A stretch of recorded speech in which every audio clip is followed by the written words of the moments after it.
Muy buenas noches, bienvenidos todos ustedes a la hora 22. Gracias por acompañarnos nueva vez. Vamos a conversar en esta ocasión con el abogado Valentín Medrano, a quien le damos la bienvenida. Doctor Medrano, hay un tema, luego de saludarle, que quisiera tratar al inicio del programa con usted.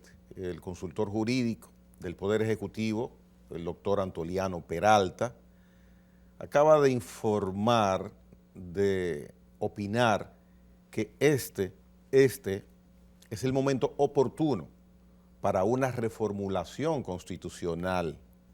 La última modificación a la Constitución se realizó en 2010, se puede decir que una amplia modificación. Entonces, hay tres aspectos principales que el consultor jurídico ha mencionado, que serían la base, guía, para hacer esta modificación. ¿Es este el momento, tal como dice Antoliano Peralta, de modificar la Constitución? Bueno, primero gracias por la oportunidad, Gregory. Para mí es un placer estar aquí siempre. Para el público es un placer estar aquí siempre. Los que consumen tu programa. Gracias. Los que disfrutan tu programa, entre ellos yo. Y qué decir, ante una posición como la manifiesta por Antoliano Peralta, eximio, excelso consultor jurídico del Poder Ejecutivo, un abogado de larga data, de mucho ejercicio en el derecho, y él, como todo el mundo sabe, que el mejor momento para la modificación constitucional es el momento en que plugue o le interese al poder político con mayor cantidad de representantes en los órganos de decisión, o en el órgano de decisión. Estamos hablando del Poder Legislativo. ¿Cuál es el momento más oportuno? El que usted tenga para imponerse o para imponer lo que usted crea. Y cuando digo imponer, es porque en el juego de la democracia, el centralismo democrático implica que la minoría se subordina a la mayoría. Y si la mayoría decide, en contrapelo con la minoría, supongamos, la mayoría del pueblo dominicano parece favorecer la pena de muerte. Habría que modificar la Constitución de la República en su artículo 37 y otras leyes especiales que proscriben la pena de muerte. Estamos hablando como una sanción desde el punto de vista punitivo en cuanto a la determinación de responsabilidad penal luego de un juicio de una persona y que los jueces administren esa pena.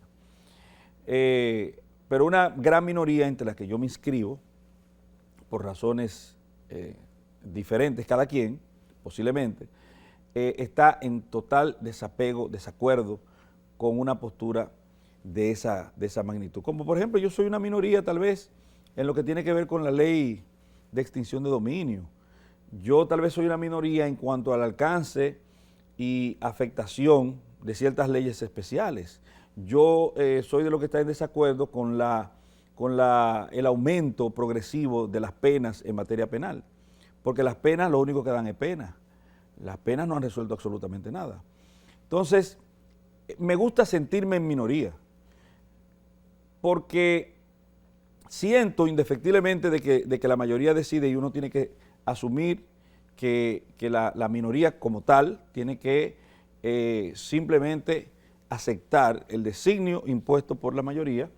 Siento que no necesariamente, y lo dicen incluso las estadísticas, un 5% de las personas en el mundo son las que dirigen, un 3% de las personas en el mundo son los que producen las grandes ideas de transformación, quizá un 1% es el que produce los cambios reales. Entonces, eso de estar en mayoría es muy relativo, sobre todo cuando tú entiendes que la mayoría está en la razón. Te lo pongo así, si tú sales a la calle y le preguntas a la gente, tomando un blanco de público variopinto, y le preguntas, mire, ¿qué usted opina, por ejemplo? Vamos a poner un caso cualquiera que haya ocurrido en el pasado. Y a mí me gusta, indefectiblemente que tiene el derecho al olvido, me gusta tomar como punto un caso que fue bastante asonado y que el resultado fue contrario al opinado por la gente. Tú le dices a la gente, ¿qué usted cree de Marley Martínez. Todo el mundo decía 20 años, 20 años, 20 años. ¿Te recuerdas? Y muy pocos decíamos, no es posible 20 años. Independientemente de la abominación que usted sienta por el hecho, de la reprimenda que usted entiende que debe tener, de la afectación que le produzca, nosotros tenemos una ley. Y las leyes plantean justamente eso, el principio de legalidad. Si una ley no faculta hacer una cosa, tú no lo puedes hacer. Pero en el caso de la modificación constitucional bueno, no ocupa ese ejemplo. Qué bueno me trajiste. No, porque simplemente es que si ellos tienen los números para imponer su reforma constitucional, este es el mejor momento. Sí, pero es que precisamente, hablando de mayoría, el partido de gobierno, con los requerimientos porcentuales que se necesitan para una modificación constitucional, no les llega para tener los votos necesarios. Inclusive, aquí nunca ha hecho falta están faltándole más de 30 votos de congresistas. Aquí nunca ha hecho falta eso. Eso es solamente dinero. Bien. Esos 30 votos de congresistas, tú sabes que se consiguen, ¿verdad? Y tú sabes cómo se consiguen.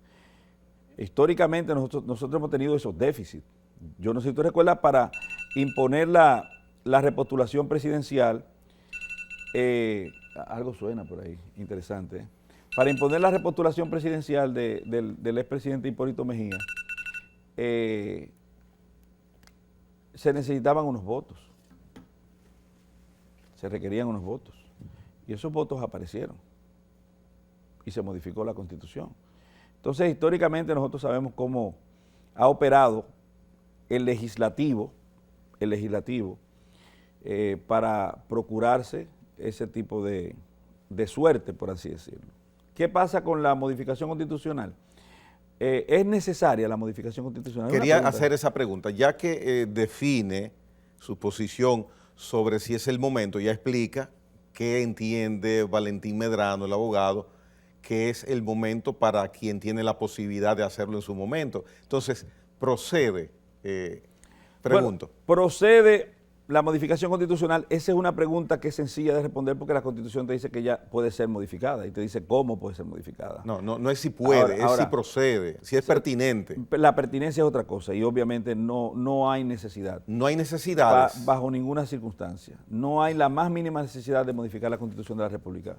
Y de hecho, podríamos decir nosotros que, mira, la tendencia, por ejemplo, a nivel internacional, a nivel mundial, es prácticamente la desaparición de los códigos y van siendo sustituidos por leyes especiales.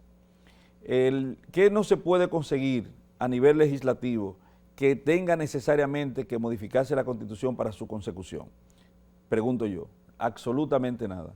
Todo cuanto se quiera procurar se puede hacer con leyes especiales. Sin embargo, el consultor jurídico dice, y lo voy a leer brevemente, que hay 3 direcciones que hacen y motivan que se modifique la Constitución, sobre todo en este momento. El primero, robustecer el sistema de controles de los poderes del Estado y los órganos constitucionales. El segundo, eficientizar los procesos propios del Estado y la administración pública, o sea, va enfilándose para que nos modernicemos. Y el tercero, dice, consolidar el ejercicio democrático a través de mejoras puntuales al régimen electoral y el procedimiento legislativo. 3 motivaciones interesantes. No se necesita una sola modificación constitucional para eso, porque él tendría que decir a qué artículo de la Constitución de la República específicamente se necesita modificarlo porque afecta el desarrollo de esos 3 elementos, de esos 3 puntales. La administración pública necesita ser actualizada. Y entonces usted va a la ley 4108, la efectiviza, moderniza la ley 107-13 para los procedimientos y se va a la ley 247-12 y moderniza todo ese tipo de legislaciones. Y entonces el aspecto electoral que menciona también. Igual con leyes.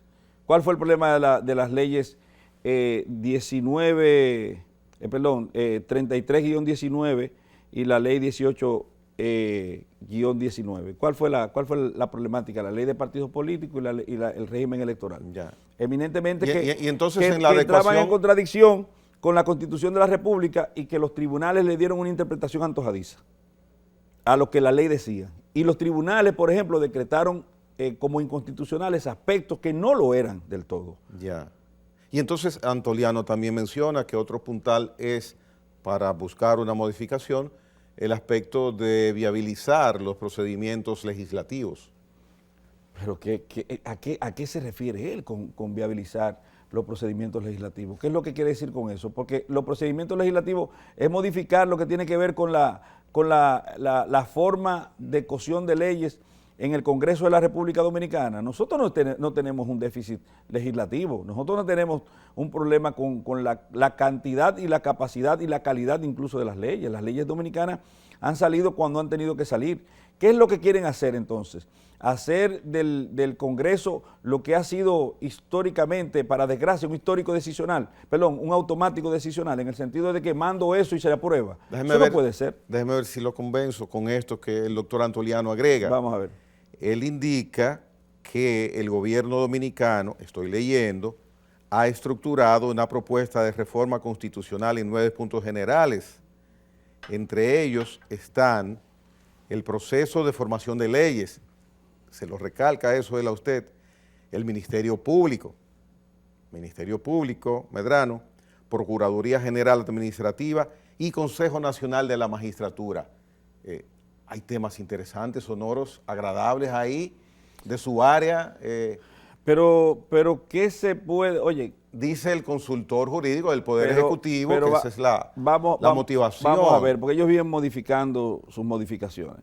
Todavía no han sometido una modificación y viven modificando los puntos. Vamos a ver.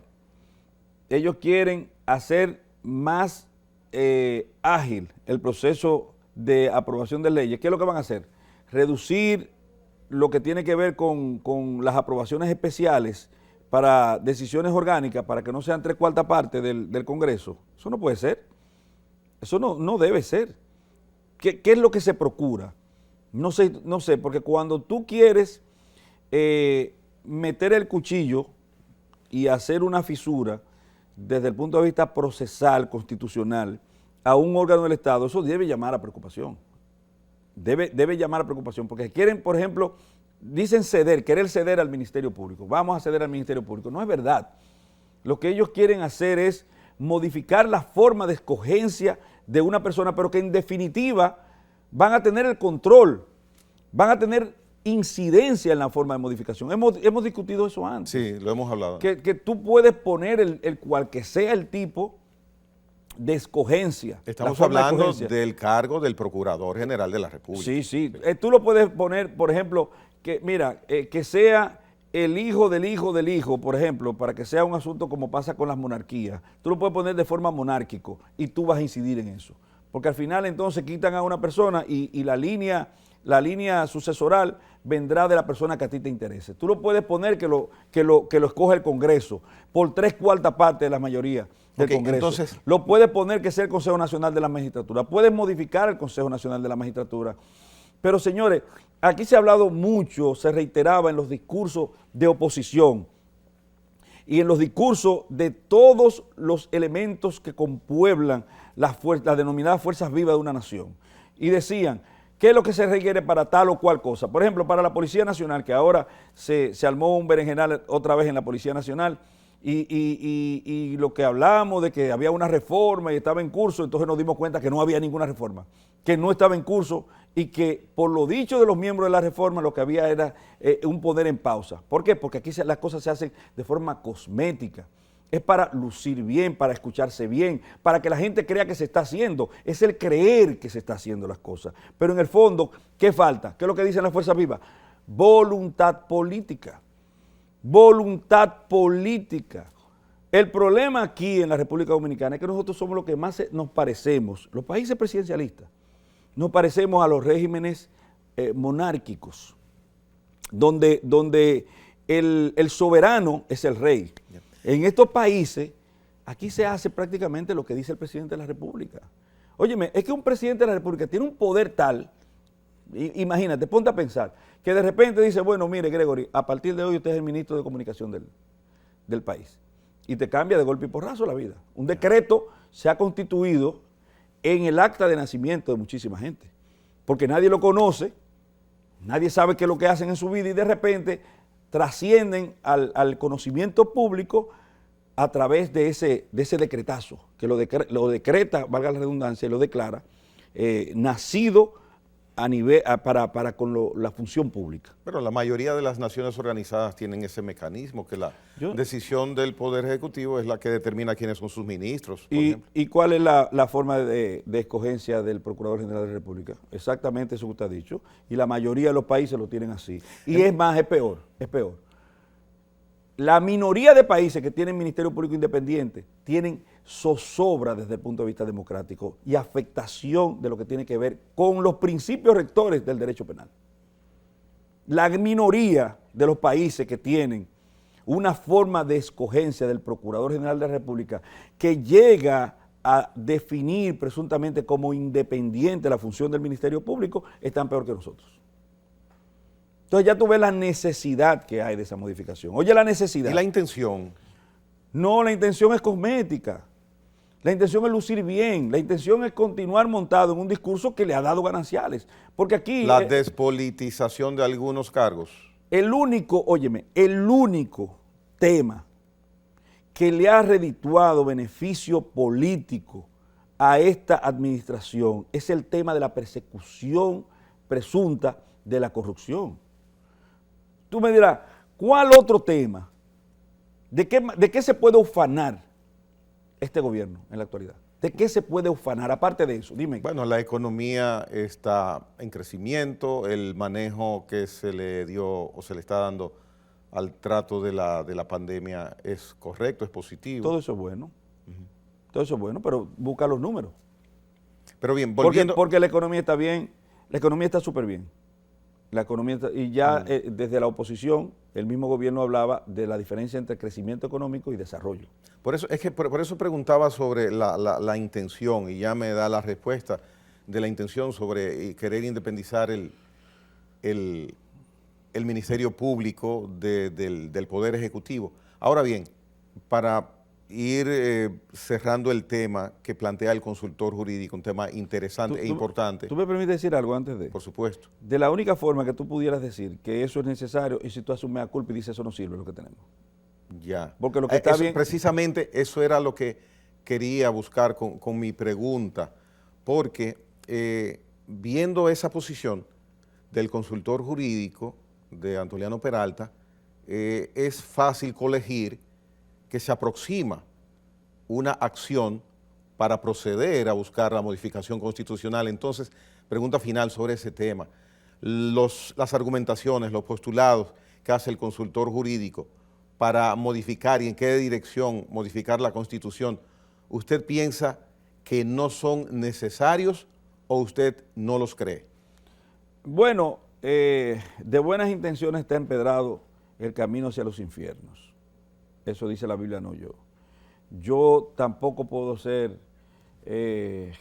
una radiografía existencial de un ser humano, ni de nadie. O sea, yo no puedo hurgar en la animosidad, en las procuras interiores que tiene la persona, en las motivaciones que tiene, y lo que se presume en derecho es la buena fe. Lo que pasa es que usted es un profesional que no es tonto y tiene capacidad, porque es su área, de vislumbrar qué sucede en esos aspectos, en este tan específico. Ahí se quiere una sola cosa, que es bajar el porcentaje electoral para la escogencia del primer mandatario en primera vuelta, que es actualmente de un 50+1% de los votos.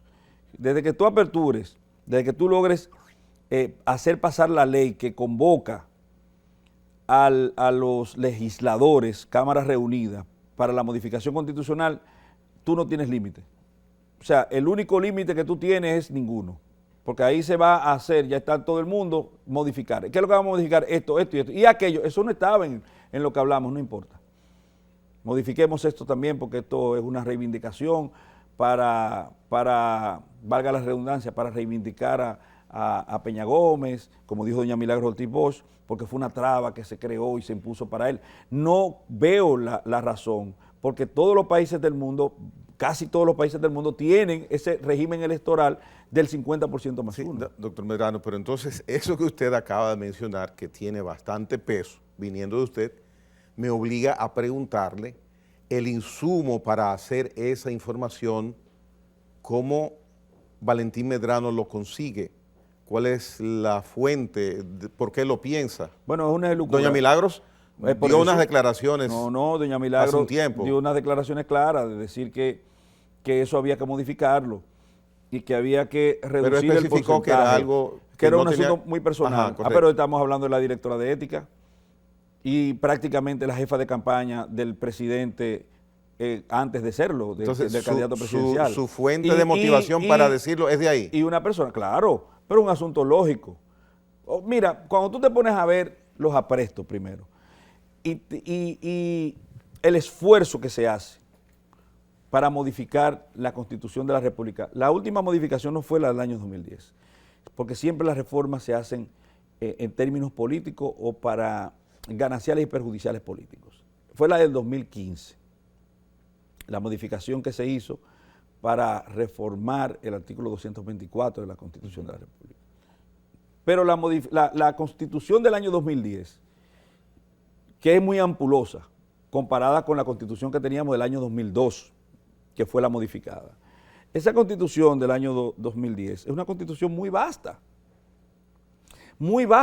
y todos los grandes cerebros constitucionalistas, los que han tratado la aproximación al derecho constitucional, los que han tratado lo que tiene que ver con la exégesis del derecho constitucional, los que tratan los insumos constitucionales, los que buscan el aspecto garantista de las constituciones, los que tienen que ver con derechos y deberes, la gente que son adalides internacionales participaron en la cosión de esa Constitución de la República.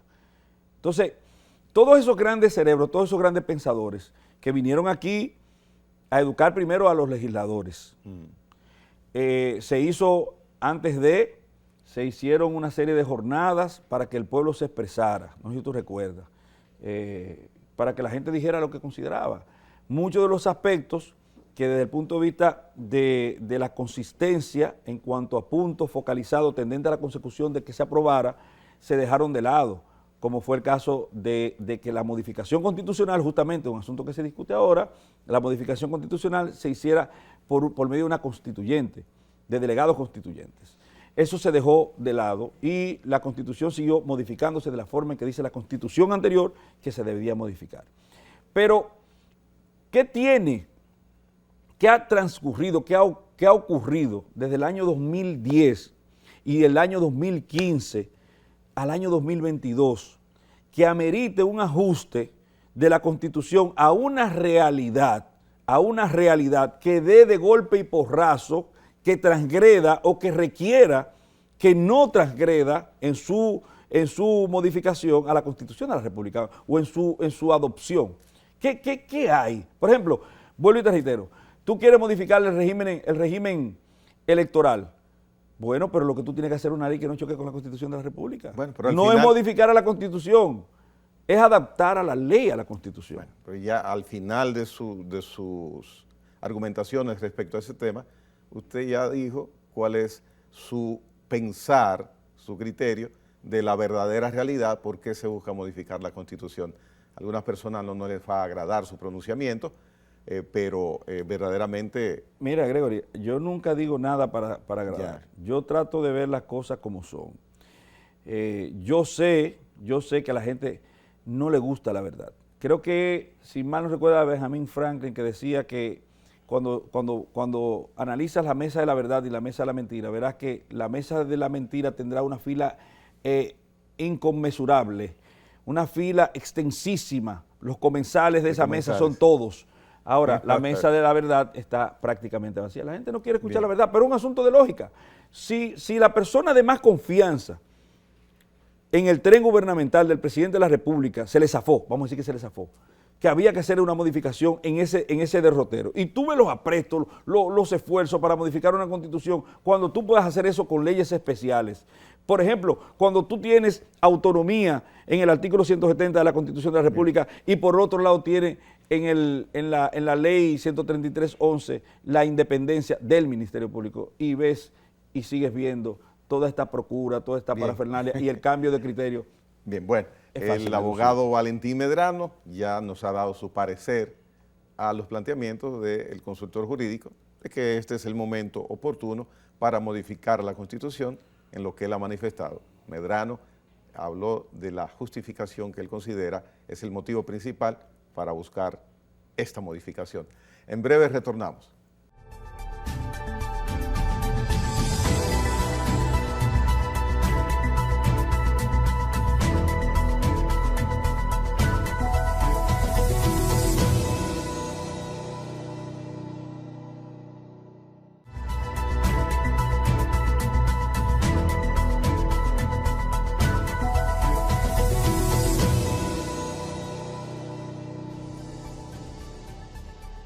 Bien, Valentín Medrano, hay un tema que está ocupando mucho tiempo de los medios de comunicación y, por supuesto, de las personas que están pendientes por muchos momentos en el día de las redes. Es el caso de la detención y luego la imposición de 3 meses de coerción, de privación de libertad en una cárcel al artista Rochy RD. Su nombre ahora no lo... Derlani, bueno, no retengo el nombre normal de él, el nombre de pila. Entonces, con este caso hubo una especie de expectativa antes de que llegara el domingo pasado de si lo iban a poner en libertad simplemente o le iban a imponer coerción con premiación de su circulación de libertad. Ya se consumó este hecho. ¿Ameritaba que él esté con coerción privado de su libertad o esa coerción pudo haber estado influenciada por la presión mediática tratándose de una persona pública? Sí, definitivamente, cuando tú analizas la razón de ser de la imposición de medidas y la procura de enviar, poniendo ejemplos, de enviar un mensaje a la sociedad, que es justamente el segundo de los papeles que encarna una pena. Cuando el legislador dispone una pena y dice, tal acción, si se lleva a efecto tal acción que está prohibida por la ley, la pena es de 10 años. Por ejemplo, ¿verdad? Es la disuasión. El segundo papel más importante de la pena es disuadir a las personas que pueden ser un blanco de público para el ajuste de su conducta a la definición del tipo penal, se vean tentados por la existencia de la pena a no hacerlo. O sea, se vean disuadidos, porque la tentación debería ser a cometer el hecho. ¿Qué ocurre? Este joven, yo no lo conozco, yo creo que ni tú ni yo consumimos ese tipo de arte, hay que respetarlo porque creo que cuando tú haces un análisis histórico de lo que ha sido el desarrollo del arte a nivel mundial, hay cosas que a nosotros nos parecen obsoletas hoy, pero que en algún momento fueron revolucionarias y alguien hasta la quiso proscribir, la quiso prohibir. Lo que pasaba con el merengue estaba prohibido prácticamente en la República Dominicana y la bachata era proscrita para los bares de mala muerte, sí, como decían. Claro. Pero todo eso ha cambiado, incluso la bachata ha llegado a considerarse a nivel mundial como un patrimonio de la humanidad. No se diga el merengue también.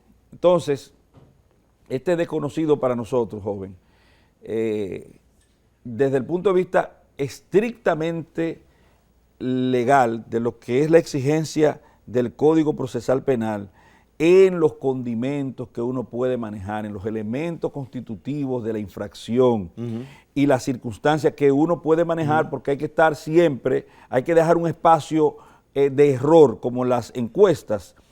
Tú dices, bueno, esto con un 5% de margen de error, ¿Por qué? Porque hay cosas que tú no conoces, que los investigadores posiblemente o los abogados que están dentro del proceso conocen y que no salen a relucir, pero que son un elemento a veces tan pueril, si se quiere, que lo dejan de lado, pero que en el fondo es decisor con respecto a la respuesta que da el sistema a ese tipo de comportamiento. Y partiendo de lo que hemos visto. No era necesaria una prisión preventiva. Ajá. No se ajustaba a la necesariedad. Vuelvo y reitero, esto se dice con un margen amplísimo de error. Sí, sí. ¿Cuál error? Por ejemplo, yo escuché decir, ni siquiera lo leí, a un tercero que a su vez daba los créditos a un periódico o a una red social, yo no sé, pero decía que aparentemente la carrera de ese ciudadano había iniciado en La Victoria y él vuelve a La Victoria. No sé si escuchaste decir eso. Sí, sí, sí. Entonces quiere decir que él tiene o una reincidencia, que entonces sí aplica la prisión preventiva, porque una persona que tenga reincidencia en la comisión de un hecho. No, pero no fue el mismo hecho. No, pero eso, la reincidencia no quiere decir que es el mismo hecho. No tiene que, reincidencia no tiene que ver nada. No. Es la infractor. Es que sea, no, pero hay un problema, hay que diferenciar la reincidencia de la habitualidad. Ya. La reincidencia es la condición en la que se encuentra una persona que, habiendo sido penada de un crimen, comete otro crimen u otro delito. Ya fue penado, mira, él fue penado por violación a la ley de lavado de activos y fue condenado, perfecto, cumplió, pero después cometió violación. Tú dirás, pero que no tienen la misma naturaleza, pero la reincidencia no define naturaleza, define que haya sido penado. Pero en este caso él es reincidente. No, creo que es habitual. Ahí hay la diferencia de reincidencia y habitualidad. Reincidencia, como te dije, ya tiene que haber una condena previa. Ahora, la habitualidad es que una persona haya sido al menos sometido y se conozca que en algunas ocasiones haya definido en su conducta la proscripción de una norma, la violación a una norma prohibitiva, un delito, un crimen. En el caso de él se mencionaba, hay que dar un ejemplo con él. Es un disparate, usted no tiene que dar ejemplo con nadie, la justicia no está para dar ejemplo, la justicia está para hacerse, para aplicarse en función de lo que establece la ley. Pero hay muchos casos, Medrano, parecidos o similares de adultos que coyuntan con muchachas hasta de menos edad y andan por ahí. No es eso. Cuando tú entras en una conversación, una especie de investigación partícipe con hombres y mujeres y le preguntas, por ejemplo, a un grupo de muchachas ya adultas, ¿verdad? Ok, pero ya entras en confianza. ¿Y a qué edad tú tuviste tu primera coyunta carnal o tu primera relación psicosexo emocional con coito? Y muchas te dicen edades que tú te quedas pasmado. Está el caso evidente con pruebas de los hospitales los públicos, los embarazos de adolescentes. En adolescentes. Entonces, y menores. son registradas en la oficialía civil con padre y todo, y nada sucede. Y nada sucede. Entonces, el derecho no está para dar ejemplos. Porque si el ejemplo sería pero entonces, ¿por qué? Tomar la ley que es igual para todos. Es que Valentín Medrano acaba de decir que no procedía. ¿Y entonces por qué no procedía en el caso de este joven? Por los presupuestos que él tenía. Salvo ese no lo estoy tomando en cuenta, el asunto de la reincidencia o habitualidad. No es que un descargo, Valentín Medrano no habla de descargo. No. Pero sí procede evaluarse judicialmente si hay motivo para juicio. Mira, lo primero es que porque la mamá también de la menor retiró la acusación. Tú no puedes tomar lo que dice un menor. Y óyeme, yo te digo que yo hablo de cosas. El tema es delicado. Yo hablo de cosas que a la gente no le gusta, que se diga. Ya. Es más, es como cuando tú pasas, tú por ejemplo, no ves regularmente la gente quita esos documentales que se hacen de África, cuando tú ves a la gente lánguido, pasando hambre, y la gente no quiere darse cuenta que eso ocurre. La gente mira para otro lado. Entonces, a mí me gusta decir las cosas como son. Trato de ser objetivo, no me defino como tal. Eso lo definirá la posteridad. Pero cuando tú ves situaciones como esa, como la planteada, donde esta muchacha, y iba a decir, el derrotero al que iba anteriormente a decir, que cuando la gente tiende a darle muchos visos de veracidad a lo que dice un niño, niña o adolescente. Si lo dice un niño, los niños dicen siempre la verdad, los niños no mienten. Tú has oído esa expresión, ¿verdad? Los niños no mienten. No, y es falso. Nadie miente más que un niño. Nadie. Porque los niños son capaces de decir una verdad, haya ocurrido o no. ¿Pero por qué no procedía entonces? ¿Por los presupuestos? El artículo 229 del Código Procesal Penal lo que dice, para la imposición de una medida de coerción privativa de libertad tiene que tomarse una serie de presupuestos.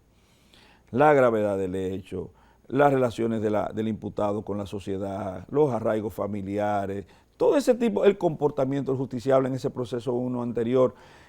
Hay unas reglas establecidas en el artículo 229 para la imposición de prisión preventiva. En su caso, ¿es una persona conocida? Claro. ¿Tiene un domicilio conocido? Sí. ¿Tiene familia? Sí. ¿Tiene arraigo económico? Sí. ¿Tiene arraigo laboral? Usted lo sabe, es un artista. Entonces, todo lo que exige la norma para que una persona sea considerado al margen de lo que es el peligro de fuga, él lo tenía. El problema... O sea, que un rico en esa situación no meritaría, vamos a decirlo así, no meritaría coerción de acuerdo a la ley, coerción privativa de libertad. No, ni un pobre, porque vamos a ponerte el ejemplo... ¿Qué arraigo tiene el pobre? O vamos a ponerte el ejemplo de este pobre que no ha dejado de ser pobre, pero y le pasó lo mismo que a Roche. Le pasa lo mismo que a Roche, pero es profesor de una escuela primaria de un pueblo llamado Yamasá, por poner un ejemplo. Y ese profesor no tiene arraigo. Él no tiene dinero, porque el arraigo la gente cree que es dinero, el arraigo no es dinero. Cuando tú lo evalúas, dices, mira, tiene un lugar donde trabaja así, conocido por la sociedad, tiene familia, tiene un domicilio fijo, tiene relaciones laborales, lo tiene todo. Ya. Y es un profesorcillo, con el debido respeto para los maestros y profesores. Pero ese señor tiene arraigo. ¿Cómo tú quieres reducirlo a la más abyecta condición, a prisión? Señores, la prisión es enjaular personas, meter personas, gente como tú y como yo, gente como tú, como yo, como tus hijos, como tu mamá, como tu papá, ponerlo en condición de animal, como si fuera un animal salvaje. Porque ¿quiénes son los que se enjaulan? Son los animales salvajes. Enjaularlo ahí, mira, como un pajarito.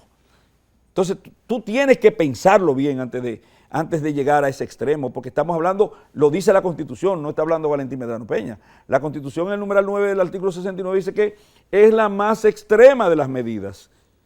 Y lo dice el artículo 222 del Código Procesal Penal, lo dice 3 veces el Código Procesal Penal, que tú tienes que para someter a una persona a prisión preventiva, tiene que haber eliminado todos los resguardos posibles habido y por haber. ¿La justificación del tribunal entonces para haber tomado esa medida? Bueno, la justificación del tribunal no importa la que me diga a mí el tribunal en el documento. La justificación se llama populismo penal. La justificación es presión social. Esa es la verdadera justificación. Porque, mira, hay que entender a veces a los jueces. La policía dominicana, ahora, la policía muy cuestionada, la policía no sirve, hay que arreglarla, todas esas cosas que son disparates también, pero ok, la policía dominicana, porque no se puede generalizar, nada se puede generalizar, todo es muy particular, porque hay gente buena donde quiera. En la policía hay gente buena en las Fuerzas Armadas, en la política hay gente buena, en el gobierno hay muchísima gente buena, y en el Ministerio Público, en los jueces, hay gente buena donde quiera. Ahora bien, la policía tenía una mala costumbre hace algún tiempo, y usted lo sabe, que ellos decían, cuando apresaban a una persona y la sociedad se conmocionaba, decía, esa persona tiene 10 fichas, pero nosotros lo arrestamos y los jueces lo sueltan. Y contribuyeron con ese chantaje mediático y social a afectar el buen nombre del Poder Judicial. Ellos fueron los primeros que comenzaron a tirarle la cuava y convertir en cenicienta al Poder Judicial. Hoy ellos son víctimas justamente de lo que ellos hicieron. Porque de eso se trata aquí, en el sistema penal y en el país. Nadie quiere responsabilizarse.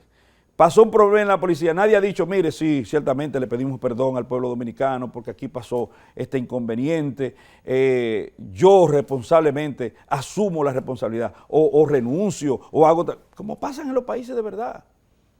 Pero aquí todo el mundo, matan a una gente y sale un responsable siendo héroe.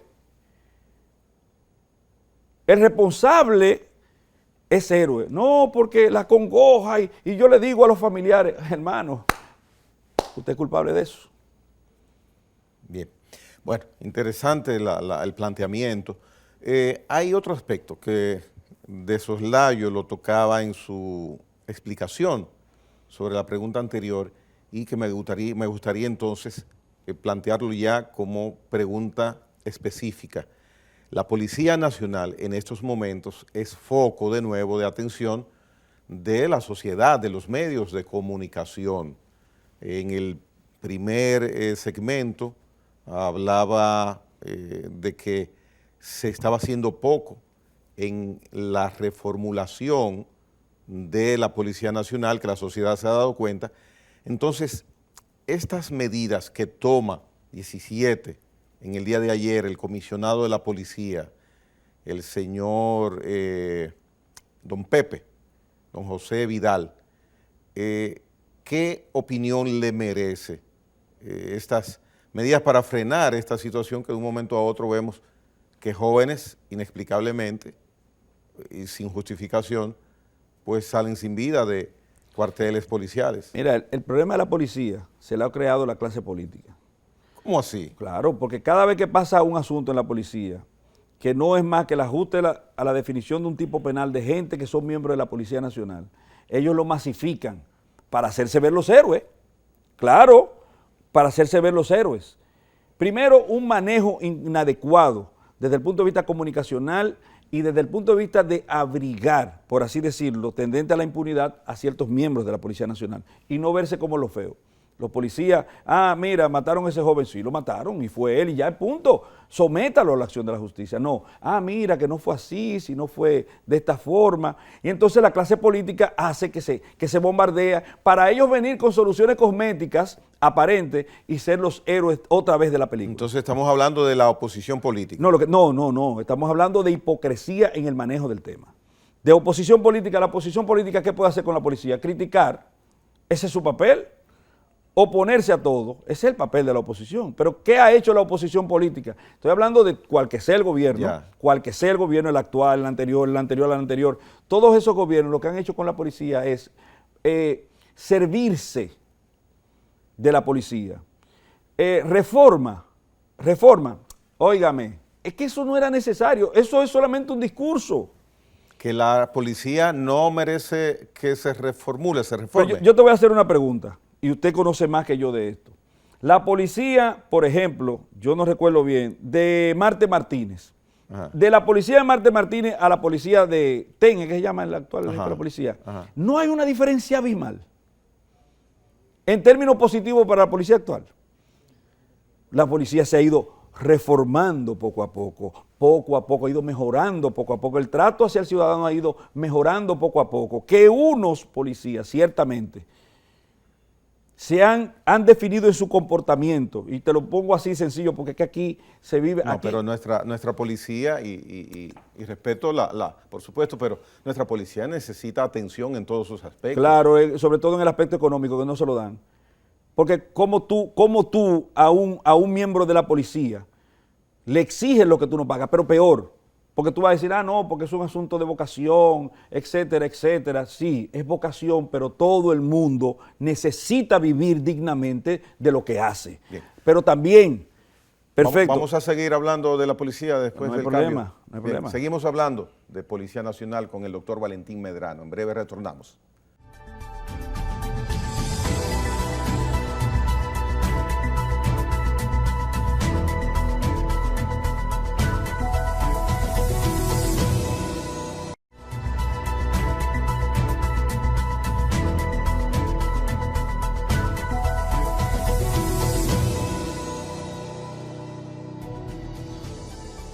Bien, antes de la pausa, el doctor Valentín Medrano nos decía que la policía ha ido evolucionando, que la policía de hoy día ha ganado mucho terreno, pero faltan otros aspectos que cubrir.